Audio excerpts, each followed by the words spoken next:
এমন সময় আমার ছোট ভাই দেবু আঙুল দেখিয়ে বললে, ওই দেখ, ও কে দাদা? আমি চেয়ে দেখলাম শ্মশানের দক্ষিণ দিকে একটা গাছতলায় একজন ভারতীয় বিদ্যা মহিলা চুপ করে বসে এক দৃষ্টি চিতার দিকে চেয়ে আছে। পরনে তার ময়লা ধান কাপড়। বাবা সেদিকে চেয়ে উঠলেন, সর্বনাশ, ও যে বামাজি। দাদা বললেন, হ্যাঁ বাবা, বামা দিদিমার মতো দেখতে বটে। বাবা বললেন, তোর মনে আছে? একটু একটু মনে পড়ে বাবা। আমরা সবাই অবাক হয়ে সেদিকে চেয়ে রইলাম।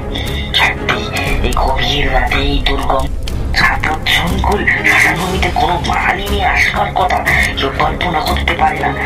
আমরা কেউ তাকে চিনিও না, কেবল চিনেন বাবা এবং সামান্য কিছু চিনে দাদা।